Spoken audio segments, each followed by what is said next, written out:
Hai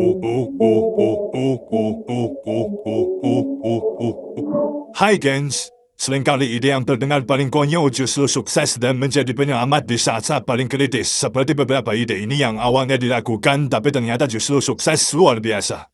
Mulai dari strategi pilot yang sengaja membuang waktu di udara saat nyawa ratusan penumpang di ujung tanduk, hingga pemerintah China yang mengerahkan jutaan bebek untuk melawan invasi hama.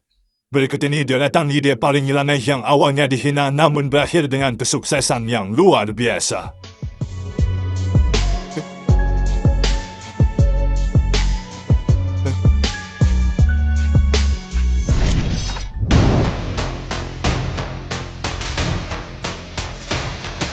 Di urutan pertama, kita mulai dengan kejadian yang sempat mencekam seluruh Amerika pada tahun 2005, saat sebuah pesawat JetBlue dengan nomor penerbangan 292 lepas landas dari California menuju New York.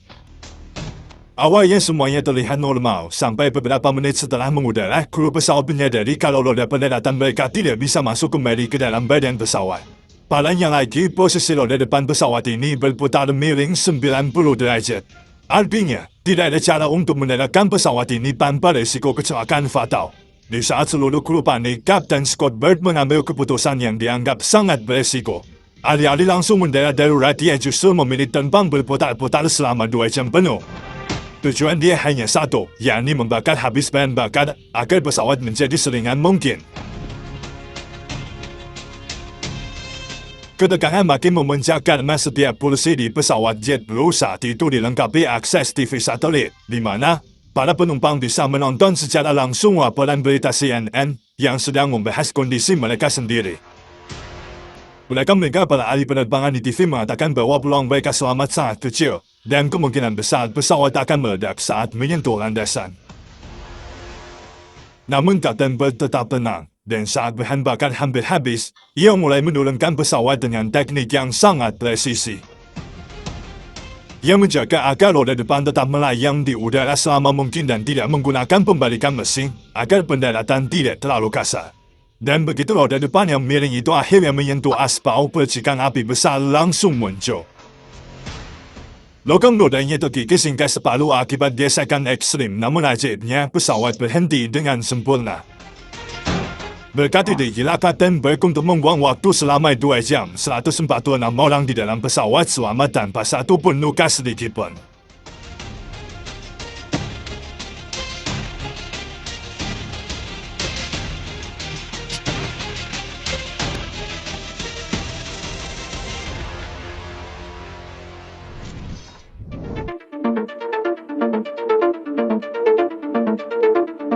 Ide paling nyeleneh tapi sukses berikutnya ada Shenanigans, di mana pada 2020 mereka menghadapi ancaman besar ketika kawanan 400 miliar belalang bergerak menuju perbatasan mereka.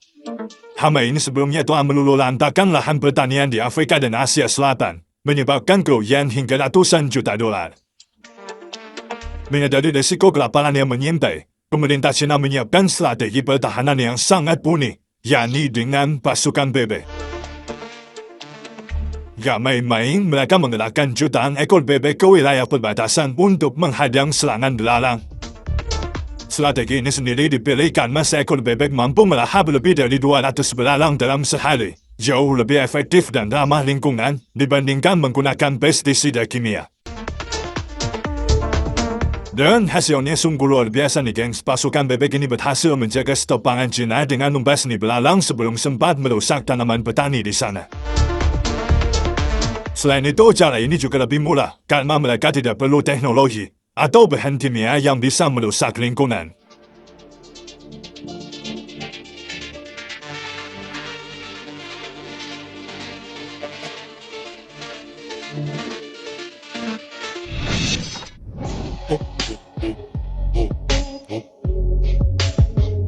Ide yang aneh tapi sukses berikutnya ada flame weeding nih gengs.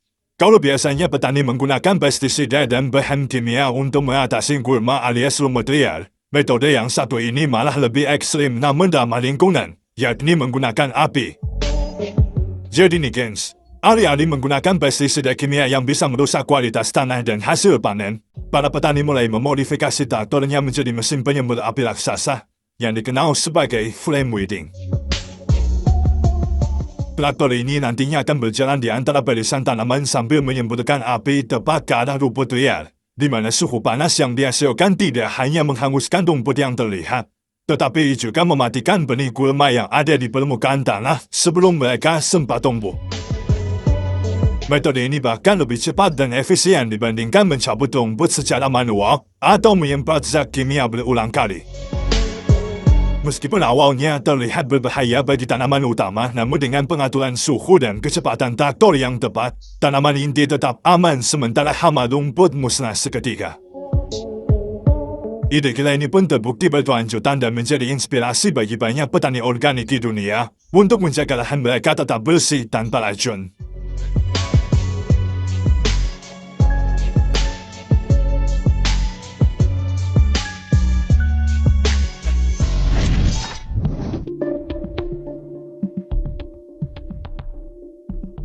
Di urutan berikutnya, pemerintah California pernah melakukan aksi yang terlihat seperti pencemaran lingkungan, namun sebenarnya adalah solusi sains yang brilian. Jadi nih gengs, saat itu California dilanda kekeringan ekstrim yang mengancam persediaan air di Waduk Ivanhoe. Air waduk di sana menyusut drastis karena penguapan dan kualitasnya memburuk akibat pertumbuhan alga yang cepat. Mereka pun kemudian mengambil solusi yang sangat tidak biasa, yakni menumpahkan 96 juta bola plastik hitam ke dalam waduk hingga menutupi seluruh permukaan air. Sekilas waduk tersebut tampak seperti kolam mandi bola raksasa yang kotor, namun bola-bola ini memiliki fungsi yang sangat penting, di mana warna hitam pada bola tersebut dirancang untuk menyerap dan memblokir sinar matahari secara total. Dan hasilnya suhu air tetap dingin sehingga proses penguapan berkurang drastis, hingga 1,1 miliar liter per tahun. Selain itu, karena tidak ada sinar matahari yang masuk ke dalam air, alga dan bakteri tidak bisa berkembang biak, sehingga air tetap bersih tanpa perlu banyak campuran kimia.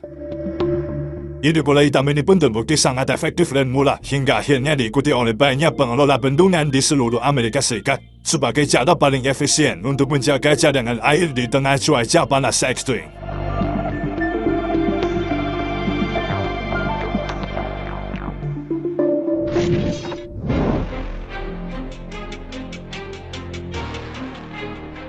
Berikutnya ada ide gila namun sukses dari Laboratorium Riset Angkatan Udara Amerika Serikat pada tahun 2010 nih gengs. Saat itu mereka sangat membutuhkan superkomputer canggih, namun terbentur anggaran pemerintah yang sangat terbatas. Alih-alih menyerah, para peneliti di sana muncul dengan ide nyeleneh, yakni membangun superkomputer sendiri menggunakan konsol video game alias PS. Tidak tanggung-tanggung, mereka membeli 1.760 unit PS3, di mana ribuan konsol tersebut disusun dan dihubungkan satu sama lain menggunakan kabel jaringan untuk menggabungkan seluruh kekuatan pemrosesannya. Dan hasilnya sangat mengejutkan, di mana superkomputer PS3 ini memiliki kemampuan yang setara, bahkan melampaui superkomputer konvensional pada masanya. Dari sisi biaya, perbandingannya bahkan sangat jauh, di mana mereka hanya menghabiskan sekitar $600.000 atau sekitar 9,5 miliar rupiah. Padahal harga satu unit superkomputer asli di pasaran saat itu bisa mencapai 100 hingga 400 juta dolar, atau setara 1,5 hingga 6 triliun rupiah. Selain jauh lebih murah, sistem ini juga sangat mudah dirawat, di mana jika ada komponen yang rusak, mereka cukup membeli suku cadang PS3 yang melimpah di pasaran. Ide yang awalnya dianggap sekedar untuk main game ini justru menjadi salah satu infrastruktur riset militer paling efisien yang pernah ada.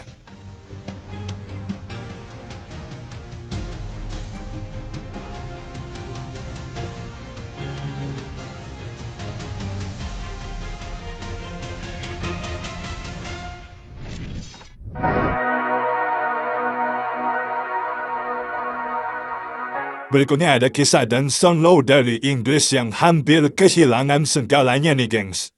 Di mana pada tahun 2011 Danson membeli sebuah rumah mewah seharga 500.000 pound sterling atau sekitar 10 miliar rupiah. Ia bahkan menghabiskan 3 miliar rupiah lagi untuk renovasi besar-besaran, termasuk membangun bioskop pribadi di dalamnya. Namun tak lama kemudian bisnisnya bangkrut dan ia tak lagi sanggup membayar cicilan. Dan sang kemudian mencoba menjual rumahnya dengan harga normal tapi tidak ada satu orang pun yang tertarik membelinya. Karena putus asa karena terancam bisi tabang, ia memutar otak dan muncul dengan ide yang dianggap konyol oleh teman-temannya, yakni menjual rumah melalui sistem undian. Jadi Dickens, ia menjual tiket undian seharga 2 pound sterling saja atau sekitar Rp40.000 per tiket, di mana jika undian tersebut keluar maka orang tersebut berhak memiliki rumahnya. Awalnya banyak orang menyebutnya gila karena ia butuh menjual tiket atau 1,000 tiket hanya untuk balik modal. Namun di luar dugaan strategi ini justru meledak, dan hanya dalam waktu singkat orang-orang dari berbagai negara berebut membeli tiket tersebut. Dan hasilnya sangat mencengangkan dan Sun berhasil mengumpulkan wang tiket hingga 1 juta pound sterling atau setara 20 miliar rupiah. Wang tersebut cukup untuk melunasi seluruh utang bank, membeli rumah baru, bahkan ia masih memiliki sisa keuntungan besar untuk disumbangkan kepada amal.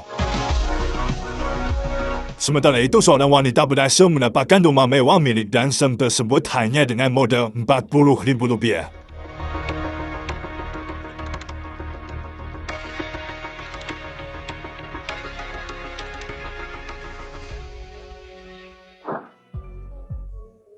Itu dia, deretan ide paling nyeleneh yang awalnya dihina namun berakhir dengan kesuksesan yang luar biasa. Semoga informasi ini bermanfaat dan sampai jumpa di video menarik kita selanjutnya.